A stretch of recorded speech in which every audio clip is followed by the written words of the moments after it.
रूह क्या है? अल्लाह ने इंसान को जिंदगी की कौन सी अजीम नेमत अता की?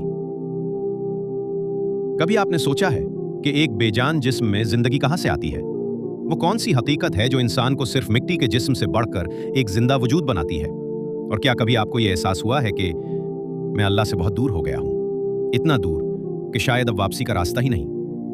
इंसान गलतियां करता है, गफलत में पड़ जाता है, लेकिन शैतान हमेशा यही कोशिश करता है कि उसे मायूसी में मुब्तला कर दे। वो इंसान को यह एहसास दिलाना चाहता है कि अब अल्लाह की रहमत हासिल नहीं हो सकती। लेकिन हकीकत यह है कि अल्लाह ताला की रहमत का दरवाज़ा हमेशा खुला है। आज हम इंसान की तख्लीक के उस अजीम पहलू को समझने की कोशिश करेंगे जिसने मिट्टी के जिस्म को जिंदगी अता की। अल्लाह ताला फरमाते हैं, फिर जब मैं उसे दुरुस्त कर दूं और उसमें अपनी पैदा की हुई रूह फूंक दूं। यहां एक अहम बात समझना जरूरी है। मिन रूही का मतलब यह नहीं कि रूह अल्लाह ताला की जात का कोई हिस्सा है, बल्कि इसका मतलब यह है कि यह अल्लाह ताला की पैदा की हुई एक मुअज़्ज़िज़ मखलूक है जिसे अल्लाह ने अपनी तरफ निस्बत देकर उसकी अजमत बयान फरमाई। लेकिन सवाल बाकी रहता है, आखिर रूह क्या है? इसकी हकीकत क्या है? यह सवाल आज का नहीं, बल्कि रसूलुल्लाह सल्लल्लाहु अलैहि वसल्लम के ज़माने में भी लोगों ने रूह के बारे में सवाल किया था। तो अल्लाह ताला ने सूरह इसरा में फरमाया, और ये लोग आपसे रूह के बारे में पूछते हैं, कह दीजिए रूह मेरे रब के हुक्म में से है और तुम्हें इल्म में से बहुत थोड़ा दिया गया है।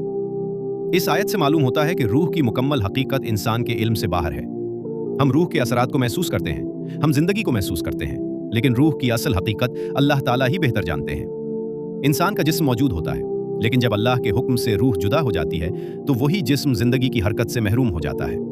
ये रूह अल्लाह ताला की अता करदा एक अजीम नेमत है, और यही हमें याद दिलाती है कि इंसान सिर्फ जिस्म नहीं, बल्कि अल्लाह ताला की अता करदा जिम्मेदारी, शऊर और आजमाइश के साथ एक खास मखलूक है।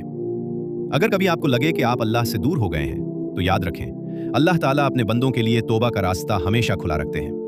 गलतियां इंसान को कमजोर कर सकती हैं, लेकिन सच्ची तौबा इंसान को दोबारा अपने रब के करीब ले आती है। अपनी रूह की हिफाजत करें, क्योंकि यही वो नेमत है जो इंसान को अपने खालिक से जोड़ती है।